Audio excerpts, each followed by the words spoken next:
یعنی ہمارے دور میں بھی جو فتنۃ الخوارج ہم انہیں کہہ رہے ہیں، اور وہ اس طریقے کے واقعات پے در پہ ہمارے معاشرے میں ہو رہے ہیں، اس زمانے میں ہمارے خلفاء کس طرح سے اس خوارج کے فتنے سے ڈیل کیا کرتے تھے، اور آج آپ کیا سمجھتے ہیں ہمارے لیے سبق ہے جس طریقے سے ہم ڈیل کر سکتے ہیں اس فتنے سے؟ اصل میں یہ فتنہ تو اسی دور سے شروع ہوا کہ جب یہ مسلمانوں میں تھوڑے سی جنگیں شروع ہوئیں تو انہوں نے آپس میں فیصل مقرر کیے، تو ایک طبقہ اس نقطہ نگاہ سے کھڑا ہو گیا کہ تم لوگوں نے بندوں کو فیصل بنا دیے، جبکہ یہ تو شرک ہو گیا، اتنا بڑا شرک ہو گیا۔ اور آج بھی وہی لوگ شرک اور کفر کے فتوے لگاتے ہیں، اور انہوں نے صحابہ کرام پر لگائے، اللہ اکبر۔ اور یہ کہا کہ جی فیصلہ کرنے کا اختیار تو اللہ کو ہے۔ حتیٰ کہ جس بدبخت عبد الرحمن ابن ملجم نے سیدنا علی المرتضیٰ پر حملہ کیا تو اس کے الفاظ بھی یہ تھے کہ خنجر کو دھار لگائی، اس کو زہر آلود کیا، اور زہر آلود کر کے پھر جب حضرت علی پر وار کیا تو اس کو جملے یہ کہیں کہ الحکم للہ لا لک یا علی،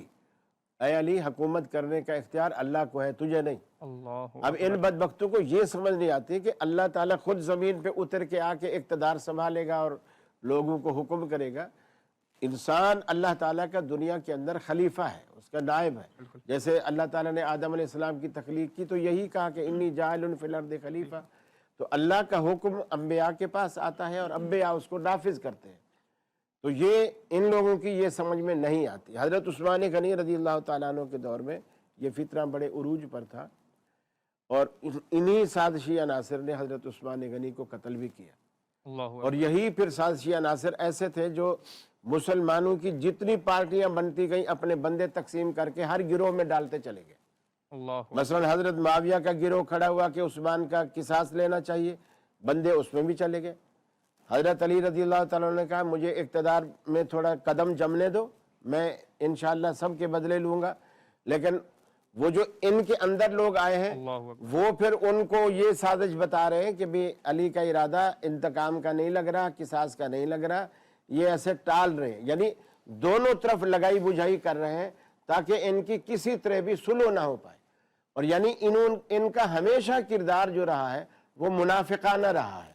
یعنی دونوں گروہوں میں چھپ کر ادھر بھی منافق رہے ادھر بھی منافق رہے، ان کے بنے رہے حضرت علی کے پاس آ کے حضرت علی کے بنے رہے، معاویہ کے پاس جا کے معاویہ کے بنے رہے، سیدہ عائشہ کے گروہ میں شامل ہوئے تو ان کے بنے رہے، اور حقیقتاً وہ کسی کے بھی نہیں تھے، اپنے نفس کے پجاری تھے، خواہش کے پجاری تھے، اور نفس ہی کے بندے تھے۔ اور اللہ تعالیٰ نے ان کو اتنا ذلیل کیا ہے کہ رسول اللہ صلی اللہ علیہ وسلم نے فرمایا ہے کہ جہنم کے اندر جیسے جانور ہوں گے نا، جیسے سانپ ہوں گے، بچھو ہوں گے، اور بہت ساری چیزیں ہوں گی، آپ نے فرمایا یہ جو خوارج ہیں یہ جہنم کے کتے ہیں۔ اللہ اکبر۔